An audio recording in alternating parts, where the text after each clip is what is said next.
What's up, my bis and allies? You're listening to Bisexual Behavior, a podcast that's on a mission to spread the queer agenda.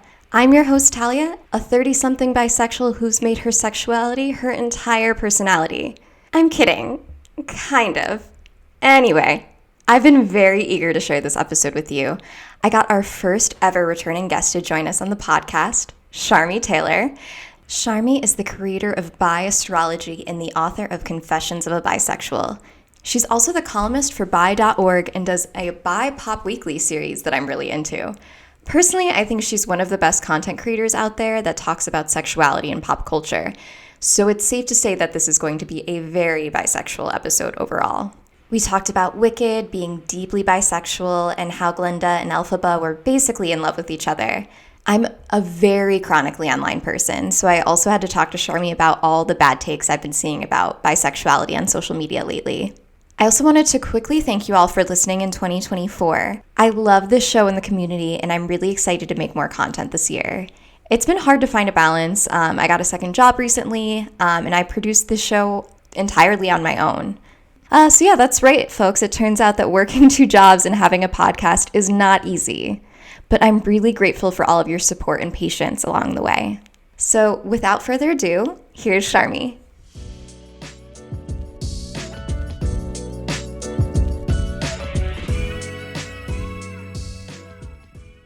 Sharmi, welcome back to Bisexual Behavior. I don't know if you know this, but you are our first returning guest. So we're so excited to have you today. I love that. I really, really love that and adore that. One thing that I have noticed as a quick side note, Yeah. you know how when you say something, your thing goes up and down? Mine is just flatlining. Is that normal? I am seeing it as moving, like the actual audio part. So Yeah, I just can't see my own, and I'm like aware of it. Okay, as long as it's moving, that's all that matters. it's like you know too much as a podcaster. Yeah, Like, and I've had horror stories, so I'm like, oh my god, I'm scared. I'm scared. But I'm so honored to be back. There's so much to talk about. I feel like we've been kikiing in the DMs and being like, oh this, oh that, oh this. So I'm excited to be here. me too. And I feel like there's been a lot going on. I think it's been like a year or so since Yeah, I've had you on. So yeah. shit has really hit the fan, I feel like, in the world. And just like even online, there's so much stuff going on. Wicked came out, just a lot of things to talk about. But let's just first start with introducing ourselves. I'll go first. My name is Talia. My pronouns are she, her, and I'm bisexual. What about you? Yeah. Hi, my name is Sharmi. My pronouns are she, her, and I am also bisexual. Love it. Love all the bisexual energy. And if you haven't listened to our last episode, it is so good. There's so much bisexual energy. We talk a lot about like astrology and just like queerness in general. And it's just like a fun, lighthearted listen. So definitely check that out. But first, like, what has been new, Sharmi? Again, it's been a year. What is new in your world? Well, it's so funny that you asked that because last time we spoke, I was in a very tumultuous situationship with somebody. And it was just, I was really understanding my queerness and what it really meant for me outside of being in a relationship with somebody. And at that point, I had been like forcing so much. Literally, the moment we like closed the screens, I got these text messages, all this stuff like popped off. And I really had to take a step back and really kind of reevaluate what I wanted. And I was also kind of like, I'm not doing this anymore. I'm done. I'm done.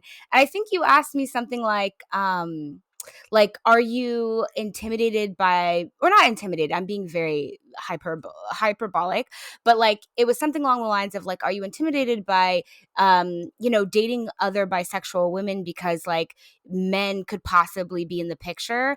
And all of these things popped off and I was like, oh my goodness. And now I'm at this place where I feel so like solid and grounded in my queerness because it's not rooted in another person, and it's really, really empowering. So I feel like being on your podcast was like a milestone for these really cool things that were happening in my life. I'm so honored to hear that, and I'm so honored to have you on the show. Again, if listeners are not familiar, you are an incredible content creator and activist, and I just feel like everything you talk about makes me think so deeply, and I just feel like a lot of influencers are just giving hot takes without like having like deep critical thinking like you have. So everyone needs to follow you. And if they don't already, like, this is your sign. And I'm so happy to hear that I'm part of your milestone, weirdly. Yeah. But yeah, no, I just feel like that's also a big part of the bisexual journey is like feeling like you don't need a relationship or like a card or something, like, so to Yeah. speak, of like validating your sexuality, which is something even I struggle with because I just got married to a cis man. So it's like, Congratulations. Oh my thank gosh, I saw the you. pictures. I was like, I didn't even know this was happening. This is so exciting. Yeah, so congratulations. That's so exciting. But Thank I'm sure you. it comes with like complex parts of your own bisexuality. Oh my gosh, so much so. It's like a really like a lot for me to like internally think about. And luckily I do have this podcast, which like not only helps me like explore my own sexuality, but also hearing from other people too. It just helps validate myself in a strange way. So I'm really glad Yeah. that I have built this community. And a lot of people didn't even know I was getting married because we got like engaged, not like secretly, but it just kind of like happened and we didn't like put it out there on social media. And then we got married in like 3 months. Like, Wow. yeah, because we wanted That's to elope. impressive. Oh, okay, okay. That's very impressive. If I remember correctly, you're a Virgo? I am. Okay, Oh, so you had it down packed, yes, yes. I had planning well, wise. my sister didn't think so, but that's Okay. that's Here's my another sisters. story. Yeah. It comes like I love to plan, but when it comes to things like weddings, like I don't love the idea of weddings. And I Yeah, didn't plan on okay. talking about this that much, but like I don't really love the idea of it. I think the culture of it is really icky. So I wanted to elope, but then we decided to do something very small for like our family and like close friends. So that was really good. But speaking of being a Virgo, I think last time we talked, I said that I was a Virgo sun, a Sagittarius moon, and a Cancer rising. But since then, I've actually learned I've got my actual like birth time from my mom. Okay. I am a Taurus rising, so I don't know if that makes a difference, but Oh, okay, so you're extra Earth. We love it. yes, yes. And Cancer risings typically look a bit like differently. So your rising can associate to like how you look as well. And so yeah, it's just interesting that you're like, oh yeah, I'm not a Cancer rising. I'm like, your face doesn't give Cancer rising. Cancer risings typically have very circular faces and like really like round features, and that was not what you were giving. So I was like, okay, that's, if that's what it is, that's what it is. But it's cool that you found out the actual Yeah. exact time. Definitely, and I was, like, excited to tell you about it, but Love circling this. back to, what you've been up to, what else has been going on in your world? I've been seeing, like, updates of you've been in a relationship for a while, you've got Yeah. some new job opportunities, so let's talk about that a Yeah. little bit if you're comfortable. Yeah, of course. I'm super comfortable talking about it. Like I said, I closed my laptop in our last conversation and was like, I can't do dating anymore. Like I can't do it anymore. And then I met my girlfriend and it's been such a beautiful, wonderful little queer little journey of I feel like I'm really lucky that for after coming out, I had 4 years of being single and Mhm. really understanding what that meant for me and understanding like self-intimacy and not just like when people say that, sometimes I like immediately like I'm like, "Oh, that means sex," because I'm a Scorpio. I'm Mhm. like, "Sex." But that's not what I mean by that. I mean like long walks by yourself, like sussing out thoughts, thinking about what you want in the world, thinking about your confidence and who you are outside of other people. And I was so upset that I was not in a queer relationship. Or I shouldn't say queer relationship, but I wasn't in a relationship with another woman and I wanted it so desperately. And then I feel like being here at this place, I'm so lucky and blessed that I got to experience self intimacy and like I spent 4 years building my community brick by brick and getting these close relationships with people, and it takes maintenance obviously when you're in sort of a relationship and being like, hey, let's continue to hang out. This doesn't end with a relationship. Now I suddenly don't have any friends. It's like, no, I'm still reaching out to people and still stretching that muscle, but I'm just so proud that I was so single for so long.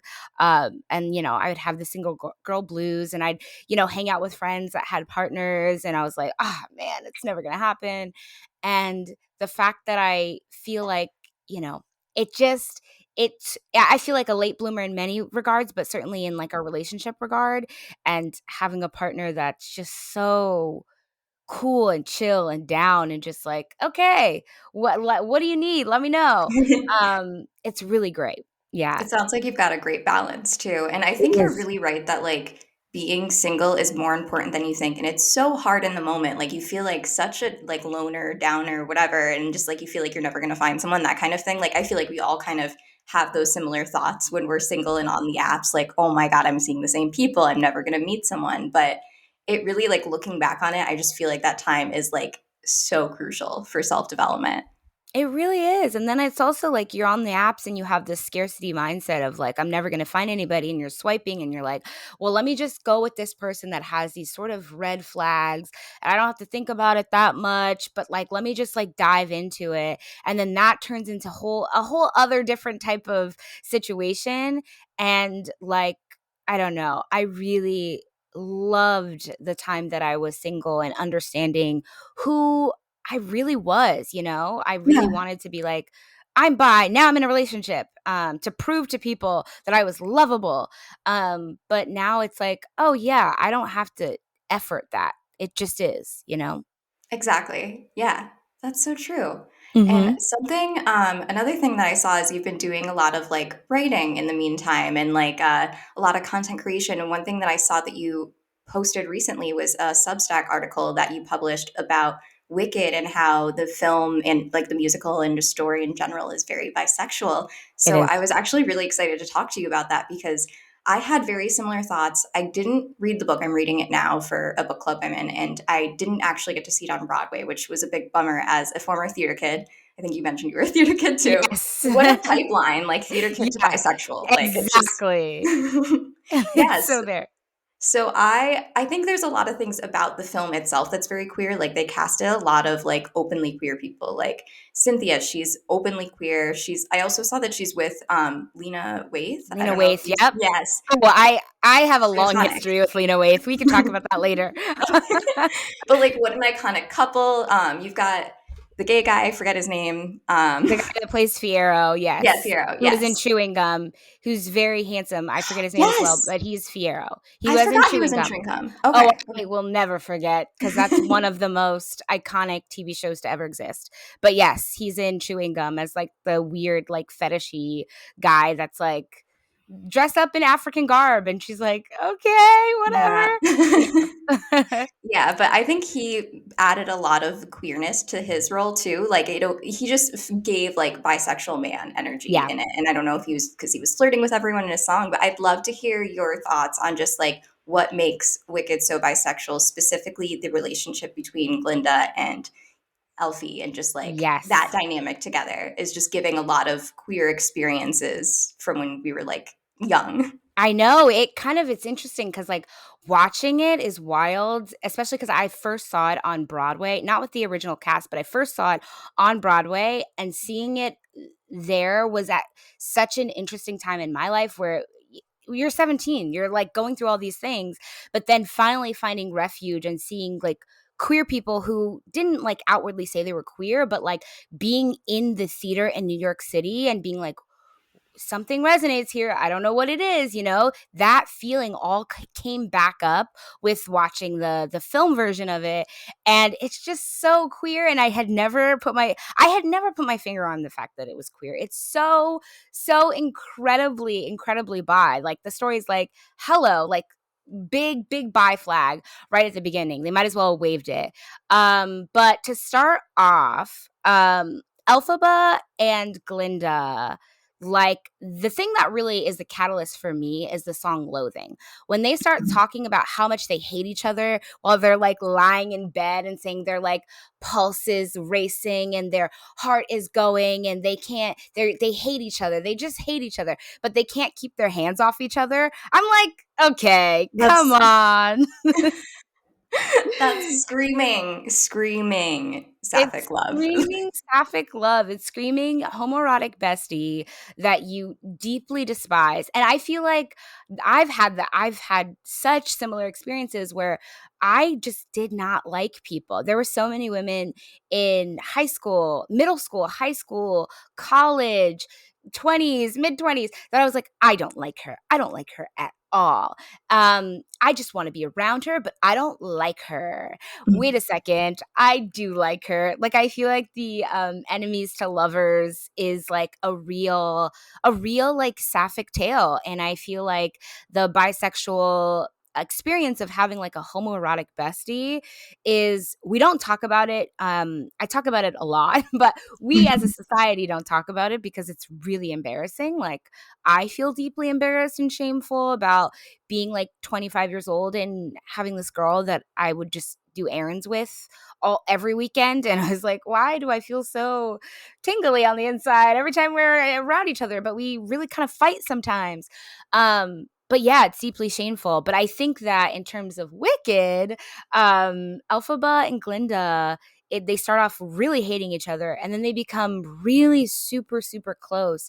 And that scene where Elphaba, it's so vulnerable. Oh my gosh, it makes me want to cry thinking about it. But the scene Oh. where she's in the dance floor and she's doing that dance for what feels like 300 years, and she's just dancing, and she's just like, I'm done. Like, these people think I'm weird. I'm just going to embrace being weird. And Glinda has this moment of like, oh my gosh, I need to dance with her. And they dance together. I don't think a friend does that. Like, I'm And a sorry, but hand on the face. I just yes, like, oh. I don't think that's a friendship. I think that is No. something deeper, something far deeper. And maybe it's like, the gray area of maybe it's friendship and a little bit of queer and a little bit of homoerotic and a little bit platonic and romantic and a little bit of the mix. But that scene for me was like, wow, wow, wow. And I think another big part of it is right before Elphaba sings Defying Gravity and Glinda has to say goodbye. There's something so layered about that goodbye. It's not like, see you later, like you're off to be a wicked witch.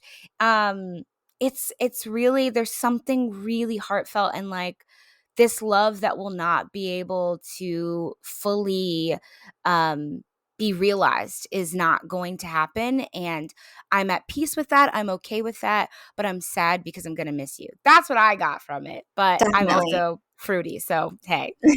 No, I felt the same thing. I mean, even the actors said the same thing, right? But when they left each other in that moment singing Defying Gravity, I just felt all of the pressure of like Glinda's character with like she can't leave what she thought her path always was meant to be and who she's supposed to be. Like she still feels stuck that she has to be that. And it Yeah. just that broke my heart too because I know that there's a lot of us experience both sides of it where maybe we have fully embraced it and somebody's not ready to let go of that compet and just being straight passing and whatever, Yeah. but or even being in the place where you don't even really understand your feelings, you don't know how to move, like let go of what you think you need to be. So I just think there's so many complex layers to that story and lots of ways to interpret it that maybe you didn't notice when you were younger, when you were watching it in Broadway, but now it's like screaming it, I feel like, in this film.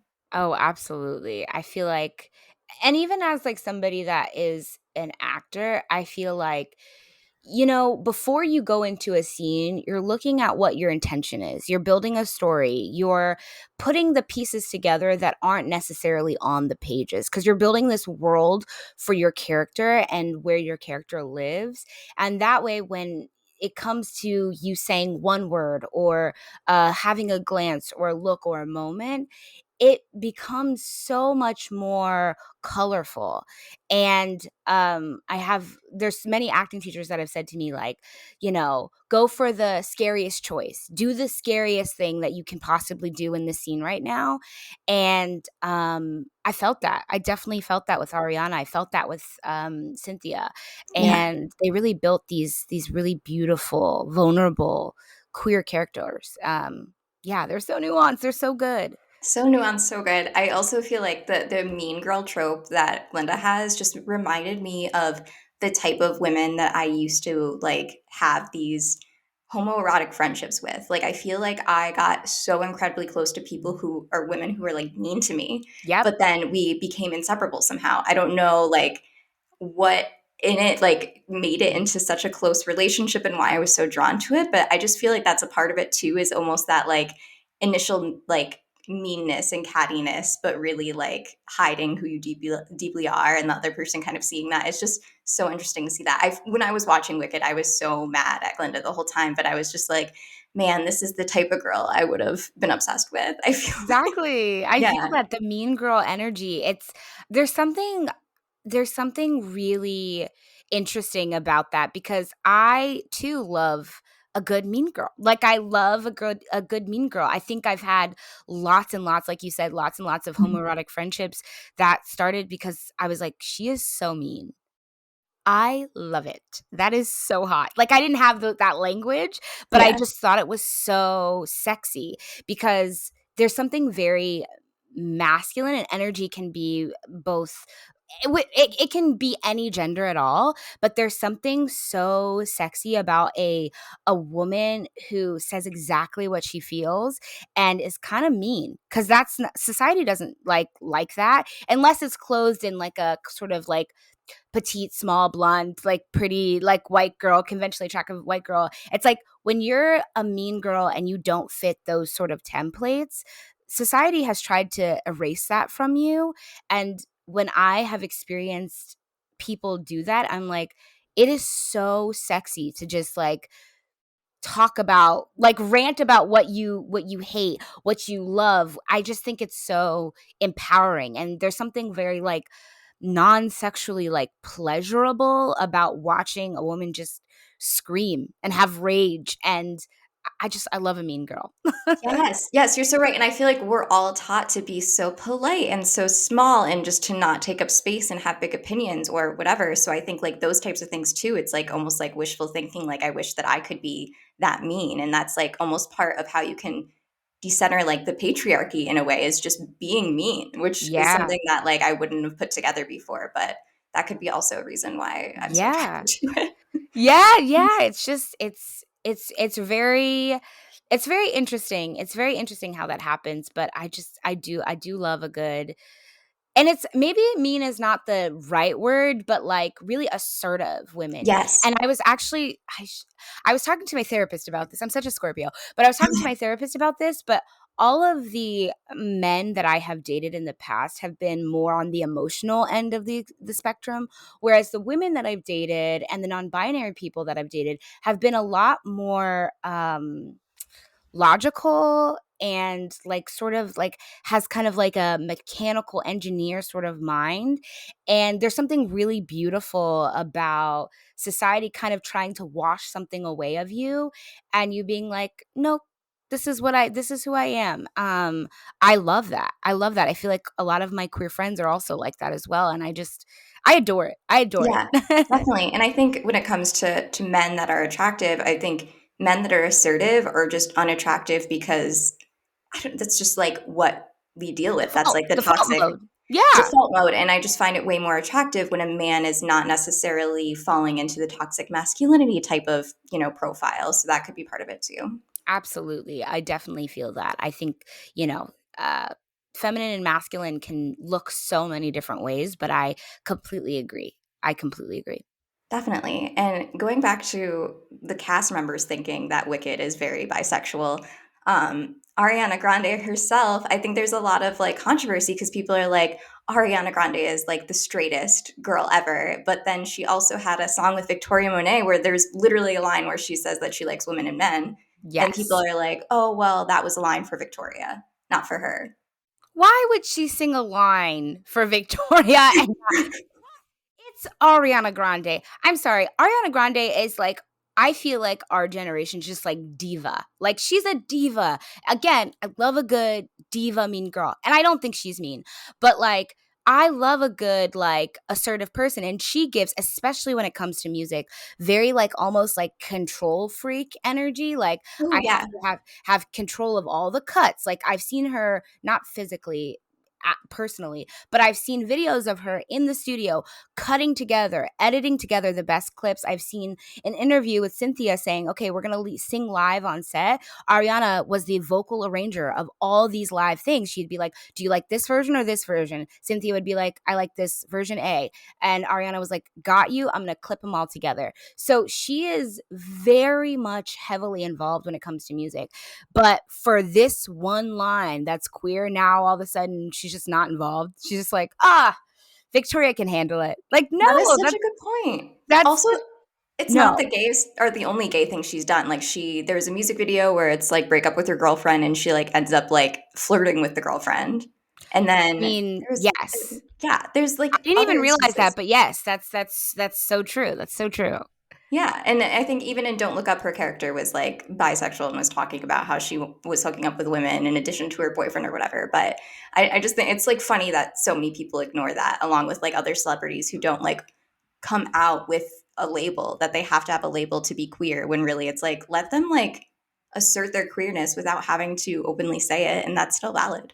I completely agree. I think I completely agree that you don't have to necessarily say it. I know some people are like in the camp that like you must say you're bi in order to be bi, but we don't apply that to other things, and somehow we apply it to bisexuality. Like and I just find it interesting that people are like, you must say the words. And it's like sometimes it's not safe to say the words. And sometimes it's okay to, allude to things. Subtext exists in our worlds in daily conversation. Why can't it exist in like pop culture? Like it's wild to me. And I think also a lot of the reason why people won't like reckon with the fact that Ariana has literally said, I like women and men.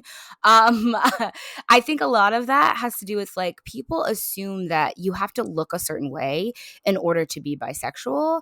And it does, like, there's no prerequisites for being bi. And even if like Ariana like had never even like hooked up with a girl or whatever people ascribe to being bisexual, she still counts as being bisexual. Like the desire to want to like hook up with somebody or be attracted to somebody, that counts. And I feel like people put all of these rules to bisexuality of all the orientations. There's a lot of rules to bisexuality, and I don't like it. And it's like if Ariana Grande looked like Kristen Stewart, people are like, oh no, she's gay, she's definitely gay. But because she's like more feminine, it's like, oh no, she could never. And it's like, well, she literally said it, so she literally said it. Also, there was rumors that she was dating another singer. I forget which singer it was, but there were definitely rumors where she has dated women before. So it's just like interesting that people are so willing to pass by it. And also with Kristen Stewart, like the reason why people are so like she's queer outside of the way she looks is she literally said on SNL, I'm so gay, dude. Like not everyone has the privilege and opportunity to say that, and also like don't need to, like they don't need to prove it to anyone. So yeah. And I think also like Ariana Grande, I'm a huge Ariana Grande fan. I'm like in the closet, but about Ariana, because I've loved her for years and years and years and years. So it's like exciting that now people are like, oh wow, she has this whole like album archive of like catalog of music. I'm like, yeah, I've been there. But what I was going to say is Ariana Grande has grown up a child star, and she was on a TV show with a creepy man as the producer. So she has been fetishized her entire life and her entire career before she was like 18, And so there's a lot that comes with being bi. And I think a part of it is like people fetishize bisexuals in a way that is deeply uncomfortable, especially when you're seen in the world and you have that many eyes, like millions and millions of eyes on you all the time. Maybe for safety, it's like, hey, I don't want to be like saying explicitly that I'm bisexual because I've been fetishized my entire life. Maybe that's something that I want to do privately. And that's okay. Like that's totally okay and fair. Yeah, and again, it's their choice, and we shouldn't have to push people into coming out. Like, you hear of celebrities who are acting in queer roles, but then they're forced to come out after, and they're like, I wasn't planning on coming out as bi, but now I had to because people are saying that I'm not valid for acting in this role. So it's just, I feel like there's so many different, like, people just come at you with anything. And I think with Ariana, they're like, so many critiques where like she'll change to based on what people are critiquing her for, and then they'll be like, oh well, you're to this now. So it's like she like can't literally be perfect. And She it's cannot. funny you mentioned that you're like in the closet of liking her, because I feel the same way. I've been an Ariana fan since Sweetener. Yes, yes. Sweetener, that album is like chef It's kiss. so good. It's so good. But ever since the whole Ethan Slater thing, I feel like, oh man, I feel I like know. talking about her, people are like, she's disgusting for what you did. And I'm like, I mean, she's an artist. Like, I can appreciate her art and maybe think like maybe she did something shitty. It's not my business, I guess. But Also, it's like a lot of like male celebrities do heinous acts. Like there are pick a male celebrity and they've done some stuff they should be in jail for. yeah, And like I'm not trying to like lessen the fact that whatever happened with her because we don't really actually know the details, but also like okay, so like half the people I know have also cheated. Like I think that's like something that happens and comes with being in relationships when you're young and when you're not ready and whatever. Like that's a human thing to happen. So I mean, if the worst thing can be like cheating, I'm like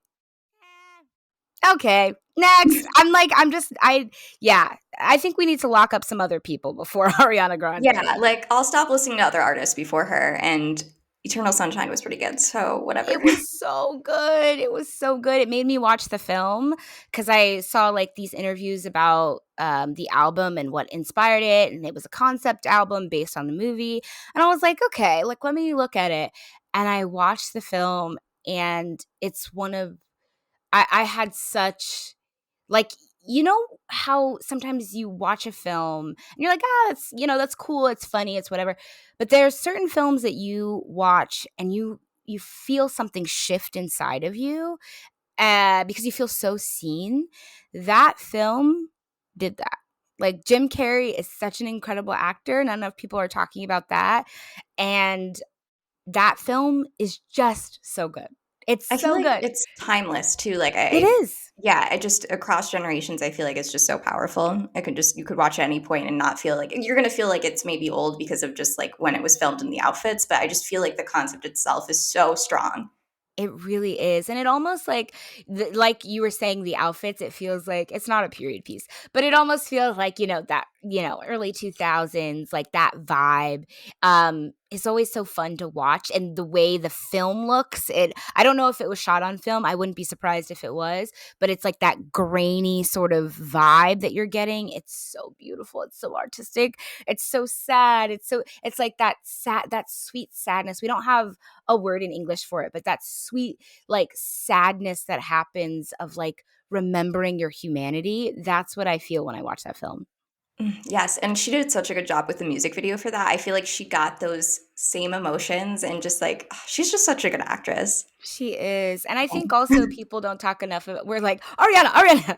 People don't talk enough about how funny she is. And people are like, oh my God, she's funny. It's like she was on a Nickelodeon like sitcom for years. Like, yes, she should be funny by now, Like, she's got So that comedic timing. I she mean, does. did you see her on SNL with the Domingo skit where everyone was obsessed with it? It was kind of like a dumb concept, but I feel like she just made it amazing. She believed it. She like rode the like train of like, okay, I believe this, which makes the audience believe it, and it's funny. It's great.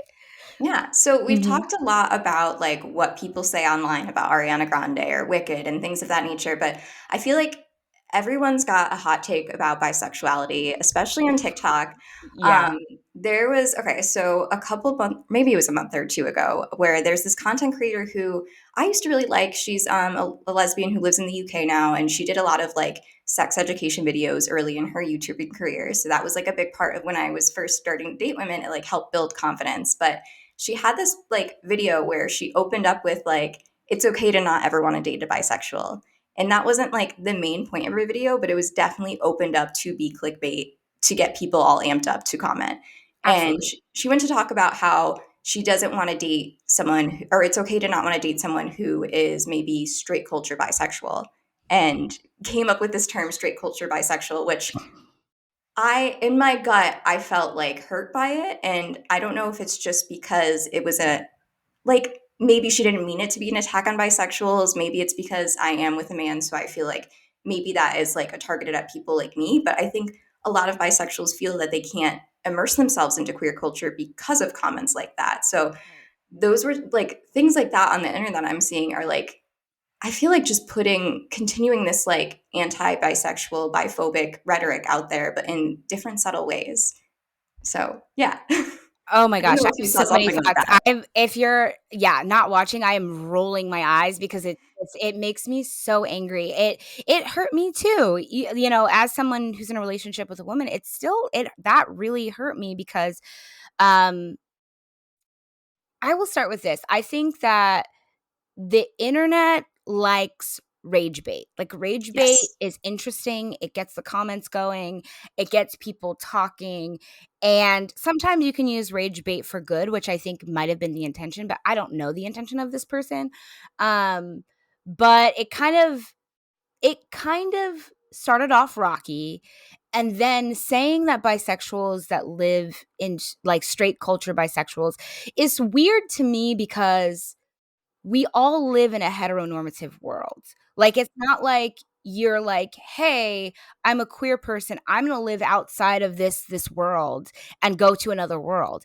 And so, you know, sometimes I guess there's moments and pockets of that in life where you're like, "Oh, I'm gonna go to this club," or, "Oh, I'm gonna go to this event or hang out with my queer friends."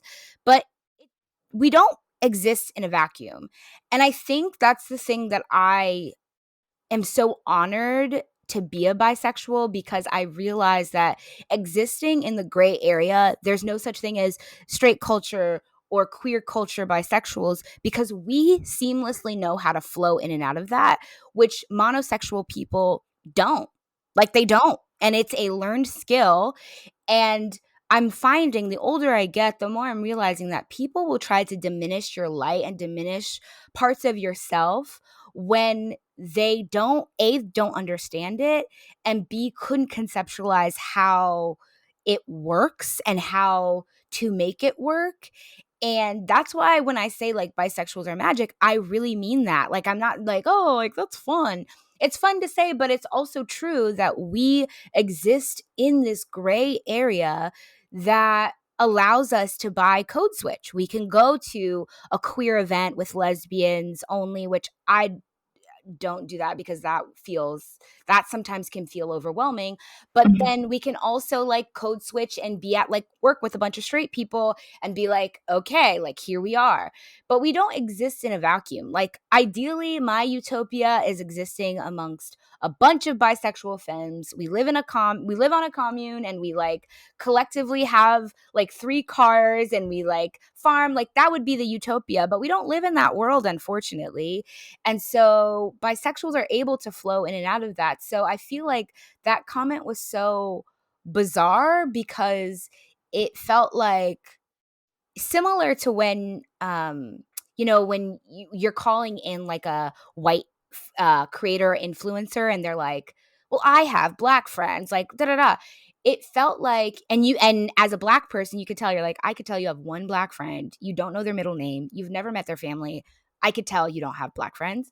That comment to me gave, I have 0 bisexuals in my life, nobody to check me, call me in, be like, that's a little weird, you know. And yeah, it hurt me as well. So it's frustrating. Yeah, I could go on and on about that, but it's frustrating because I also watched this person when I, you know, was really first starting my queer journey and understanding what sex is and the mechanics of sex. Like sometimes I'm like, I don't want froofy language. I just want to know how to finger. And this content creator was able to give that, and I love that, but Yeah. it was disappointing. It was It very was disappointing. disappointing. I also think that some people, you don't need to have a hot take on something, that you're not going to know everything. And that's like, okay, like maybe just stop. It's just going to be more harmful. So that was a really good example of it. But I think it also opened a lot of thoughts about this like thing that we're talking about with decentering men. Yeah. And I've seen you talk about it too. And I feel like people think that bisexuals, you know, they center men, or like straight women center men. Um, oh, I think you froze. Oh Or maybe I no. froze. Okay. Sorry about that. But there's this idea that like decentering men is related just specifically to like straight girls or bisexual girls, but I feel like everyone is centering men in a certain way because of the society we live in. And it's like you have to actively work against that, just like you have to actively work against like the patriarchy, white supremacy, and things like that. Like that is just like the standard of what life is. And it's like work beyond that. So to act like because you're a lesbian, you're beyond that is like, I feel like that's just ignoring that you are also contributing to it in some sense of the way. Absolutely. It's totally, totally beautifully said by a Virgo. Like, yeah, just stop. Just everyone stop. Yes, I completely agree. We don't live in a vacuum. We don't live in like a weird little world where like the only people affected by this are just bisexual women. I don't know why people feel like it's fun to target bisexual women. It's weird. It's strange. And I've had these conversations with people who identify as lesbians. They're like, no, I know people that center men and they're lesbians. Like centering men doesn't just mean having sex with men. And I think people don't understand that. And because bisexuals are so fetishized, people think we're just like having a bunch of threesomes all the time, which I feel like that just feels overwhelming. Like constantly doing that. I think that's what people think is what's happening. And so sex is like, I guess, a tool to center men, but there's other things that you can do. Centering the ideology of men, centering masculinity, centering misogynoir. Like there are other ways to center men. And like you said, you don't get a pass because you're a lesbian. Just like you don't get any sort of like being a Black person, I still have to be aware of people with disabilities. I need to be aware of transfer. Like there are other marginalized folks that exist in the world. And to kind of be like, well, it doesn't affect me. It means that you lack self-awareness. And I don't trust a person that lacks self-awareness. Mm-hmm. So true. So true. I also feel like a lot of times you do have to, even if centering men is not the right way to say this, but I feel like to survive in this world in certain circumstances, you kind of have to be aware of men and their games and how you need to play to survive, like, especially in the workplace. Like, my boss is a man, and I feel like, man, I'm like centering this man ideal because I'm like doing what I can to get like promotions, to get like to build my career up. And that's just like the game of capitalism and patriarchy, which sucks, but we got to do what we have to do to survive too. Absolutely. And never let anybody, whoever is listening, never let anybody try to put that game of capitalism on you, like as if you're some big bisexual billionaire in the hills, like being the puppeteer of all these things. Like, no, no, no. Like, that's not on us to be able to, like, we don't make those calls. We don't make those decisions. So it's strange when people are like, no, bisexuals are doing it. It's like, well, yes, because we all are doing it, you know? Bisexuals across the board are getting blamed. Like, bisexual men are getting blamed for other things. It's just like, I feel like no matter what, we can't escape it, We which really really can't. sucks. It does. It definitely does. I also saw that somebody was talking about how they don't like dating baby gays. Yes. And that was like another conversation on the coattails of this sort of odd conversation about bisexual culture, straight culture, bisexuals. Um, but yeah, like not dating baby gays. It's like, like you said, you don't have to have a take. Maybe that take that you have, maybe like wrap it up and like unpack that with the therapist and not online where you can cause harm. And like I feel like I'm lucky enough to understand my sexuality past my brain being developed and, you know, into my 30s and being like, okay, like I can unpack this and like be like, that has nothing to do with me. Clearly you were in a relationship with a baby gay and it didn't work and then whatever, you did it again, but whatever. You know, that's on you. Oh, But yes. for me, like, I get frustrated because there are a bunch of like teens on these apps, and I could only imagine what it's like to be 14, 15, 13, 12, whatever, and seeing this and being like, oh, I guess I'm like unworthy of love and I will, you know, do that and accept that as a part of who I am. And it makes me angry. I get very defensive of baby gays Oh, because I still yeah. consider myself one. Yeah, no, absolutely. I do as well. And I honestly like really liked being considered a baby gay because I feel like it was an exciting time and journey for me. And I felt like I was hitting a stage. Like I went through puberty and it's like exciting when you first get your first period because you're like, I'm a woman now. Like that's how I feel with the baby gay term. And oh, so for context, this video that came out by this influencer was like right after I released an episode that was like called a baby gay's guide to queer sex or something like that. So in it, like obviously it was just like silly timing. This person has no idea like who I am or like what my podcast is. That you But know of. You never know. yeah, true, true. I should have more confidence. Like what the hell? Yeah. Come on. But yeah, like the timing of it, it was funny because then I was like, oh shit, did I just put something out that's gonna offend people? But I feel like their take was that it makes like it infantilizes, oh my god, I can't even say that word. Like Infantilizes? yeah, like little kids is what like the or like queer people as being little kids or something is what the video was saying. But I also think that person was being criticized because they are dating people who are freshly coming out like one after another. So I think people are like, maybe you need to like look at your history and this like how you're constantly dating people who are just coming out as queer.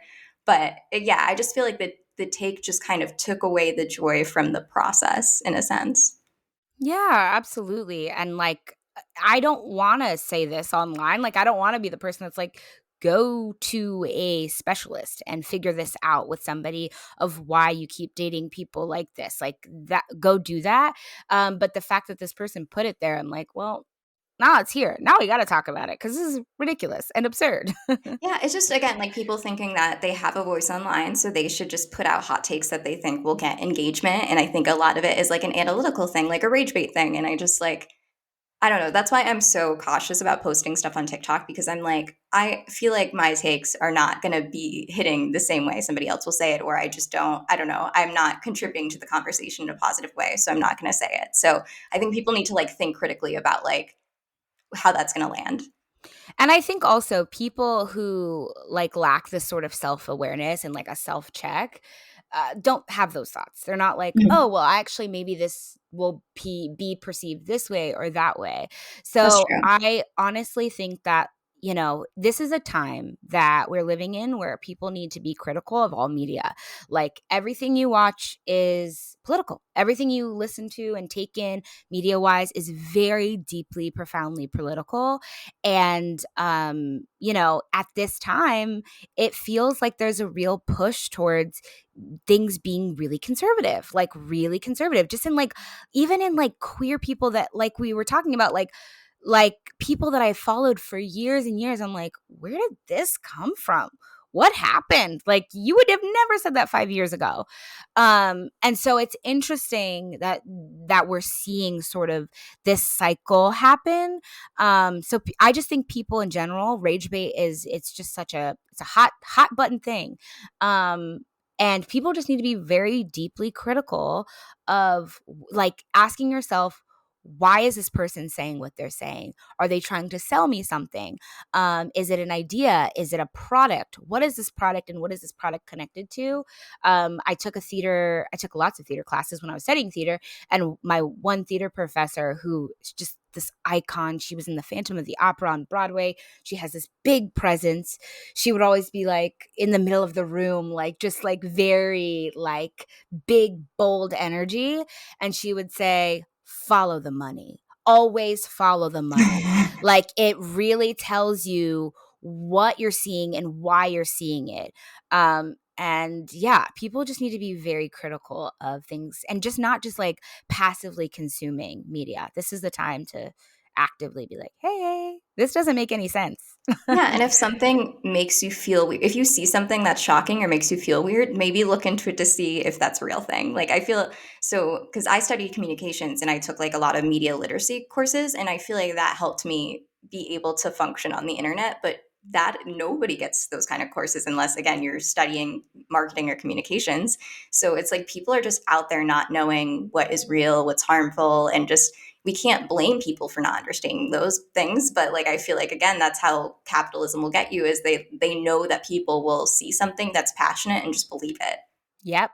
Yeah. Yeah. That's how it gets you. You see the passion, you see the emotion, and you engage. And even by commenting or viewing certain things, you're giving money to people who have really very bad nefarious like motives, and we just need to be very careful with what we engage with, for sure. Yeah, and especially, like, who we're following too, like, Yeah. we're seeing a lot of content creators now or people online who are like, "Oh, man, I'm gonna unfollow people because I didn't realize that they had these types of takes," and it's just like, yeah, I guess we should have always been looking into those types of things, so I guess, you know, to keep doing that, but Yeah. I'm gonna put things on a more positive note, because I have a new game that I wanna try with you, Okay.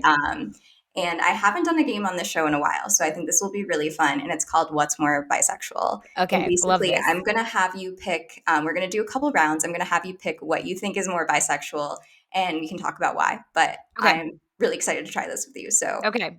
okay, are you ready? I am ready. So Okay, bisexually ready. perfect. That's the energy I need right now. So, first round. What is more bisexual? Making thoughtful Spotify playlists for all your crushes, or completely avoiding your crushes of the same gender because you don't know how to flirt with them? Oh, avoiding. For Yeah. sure avoiding. I feel like we talk more about the playlist than we do the avoiding. But yes, the avoiding for sure. Yes, because the playlist, I mean, that is a very bisexual queer thing, but it could be, it could be anyone, but this is a very specific queer thing. Yes. All right, round two. Okay, and I might need to explain some of this context, so let me know. Okay. The green velvet couch or the bisexual IKEA couch? What is more bisexual? What remind me of the green velvet couch. So the green velvet couch was like this thing on TikTok, I think last year, where one person was saying like like they had a green velvet couch, and they're like, this is like a bisexual thing. If you have a green velvet couch, you're bisexual. And then like famous people would stitch it, like coming out saying like, oh, here's my green velvet couch. Like Shay Mitchell from Pretty Little Liars, like stitched it with like being like, here's my couch, like her way of coming out. Emily Ratajkowski also came out that way by like pointing out her green velvet couch. And it made me want to get a green velvet couch so badly, but I don't have one. So I'm still bisexual Okay. though. Well, with that context, I feel like that bisexual couch on IKEA, first of all, it's quite hideous. It's hideous. It makes me feel I really weird. Yeah, it's cool that it's the colors, but not all bisexual flag things are created equally, and that is ugly. But the velvet couch I feel is bisexual because it's like an unspoken language, and I feel like it's like one of those things, if you get it, you get it. And bisexuality has such like a beautiful like vocabulary, and most of it is unspoken. And so the fact that like people are coming out by just showing a couch is like that's bisexual. So bisexual. Also, I feel like with bi culture things, like it's all random items, like the lemon bars, the like hot jeans, like things that like bisexual people cling to because we want to like form some sense of culture that's like Yeah. unspoken, as you mentioned. I feel like the velvet couch is a really good example of that. And listeners who are unaware of what the IKEA couch is, I'm gonna just like briefly describe it to you. It is a really ugly couch with bi flag colors with hands all over it, and it says, "When you change or to and nobody believes you." And like on the sides there's like an arm. It's like a little creepy. It's so ugly. Like It's it's not bisexual culture. It seems like a straight person made that and said, "Yeah, give it to the bisexuals. They need the crumbs anyways. They'll like anything cuz they don't have a culture." That's what it feels like. That is very anti-bisexual. It's creepy and the hands are weird. yeah, and it almost feels like if it is a bisexual person who designed it, it's like their trauma they just put out on a couch that they need to work out in therapy. Yes. Yes. Yeah, sit on that couch and journal. Person who made that. Exactly. Yeah. Okay, so round three. What is more bisexual? Oh my God, I can't talk. What is more bisexual? Vampires in media. So, like Interview with a Vampire, What We Do in the Shadows, like things of that nature, or Wicked, as we've talked about. Oh no. Okay, so I would say Wicked has a pretty Ooh, I was gonna say something wrong. I was gonna say Wicked has a pretty short history, but then I was like, The Wiz, The Wizard of Oz, da da da da, A Friend of Dorothy, da da da da, queer culture. So I was wrong. And I was going to say vampires because they've been alive forever.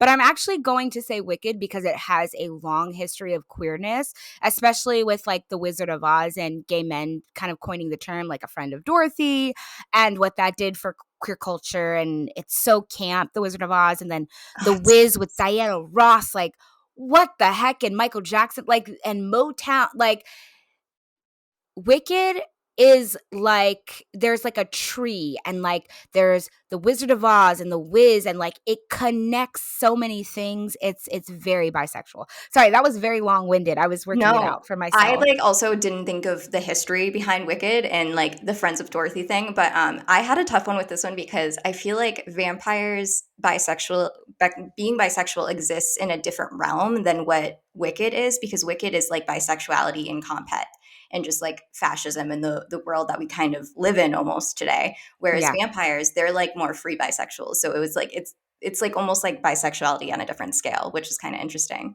But Yeah. I'm also very obsessed with Interview with a Vampire. I don't know if Yeah. you've seen that TV show, but that is some very gay shit, and I'm into Yeah. it. I love it. I absolutely love it. Okay, round 4. What's more bisexual? Having a questionable close friendship with a straight bestie, aka a erotic relationship, Mhm. or being in the talking stage with two people of the opposite genders who you later find out are friends. Oh, that took a twist. I was not expecting that. That was totally a Um, personal experience on my sides. you're like, I just wrote down what happened. Yes. um, um, wow. I would say, first of all, making bisexuals choose is wild. Like the fact that you're having me choose this is wild. Um, That is a that is, very solid it's point. sinister. It's sinister of you. You're stirring the pot. But I would probably say having a homoerotic friendship just because, well, the friend thing, because that's happened to me. Like me and my girlfriend swiped on somebody.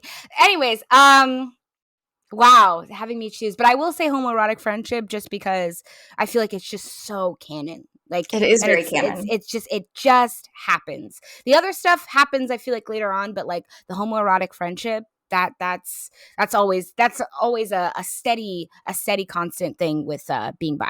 Okay, so now that we've gone through the 4 rounds, we can go for a winner. Are you prepared? Are you ready for the next round to pick the winner out of these choices? So you want me to choose again? Wow. Yes. Yes, I'm ready. Okay, so what is more bisexual? Completely avoiding your crushes of the same gender because you don't know how to flirt with them, or the green velvet couch? The green velvet couch. Yeah. Yes. I think Yeah. that's the correct answer. That's Yeah. just God, I love the weird canon bisexual stuff. Yeah. Okay. What is more bisexual, Wicked or having a questionable close friendship with a straight bestie? Questionable friendship. I think that is like the theme of this episode. I'm just gonna Homoerotic say that friendship. that's the winner. I think that that is probably what's gonna be the winner out of all the Yeah, choices. of But course. thank you for participating in my fun game, and I apologize for making you make choices. But It's okay. I'm like now I'm thinking of the like other side of everything now. I'm like, wow, maybe it is the vampires. Maybe it is like this other thing. But yes, I enjoyed playing. It yeah, and definitely there's got no my wrong brain going. answers. Yeah, Yes. no, there are no Like wrong answers. All of it is very bisexual. So yes, I have a Virgo Venus. So I'm like, things are correct and things are incorrect. And I need to figure out which ones they are, but I don't. I actually you don't. And it's don't, you fine. don't. Just all for fun. But Yeah. Sharmi, I had so much fun having you on the show. Is there anything that you'd like to plug or things that you're working on that you want to share? Yeah, so I wrote a book called Confessions of a Bisexual. It's very fun, it's very interactive, lots of playlists, activities. Yeah, I feel like I wrote it at a time where I was just like such a baby gay and like you said, I just like kind of treasure that. So there's that. And also I am a columnist for bi.org where I talk about pop culture things of the news every week. So stay tuned on when that's going to be released. And I'm really excited about it. So, yeah, follow me on TikTok, Instagram to stay updated on all the fun big bisexual opinions that I have. So, yeah.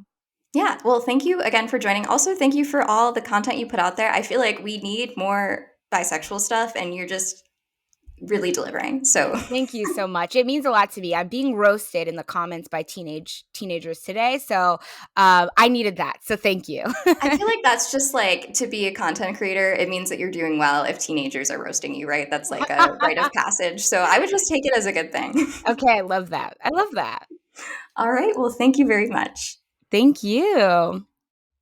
Thank you so much to Sharmi for joining us on the podcast. It was really exciting to welcome our first returning guest, and I hope to bring back even more this year. If you'd like to support the podcast and spread the bi agenda, you can support us on all of your favorite podcast apps. Please, please, please consider giving us a rating or a review if you really like what you heard. You can follow us on Instagram at Bisexual Behavior, and you can find me at talia.tatiana. As I mentioned earlier in this episode, I produce this podcast entirely on my own. If you'd like to help us sustain the show and get more content, consider making a small monthly contribution, so maybe eventually we can get an editor or someone who can help us pump out more content. Happy New Year, and we'll see you next time. Okay, bye!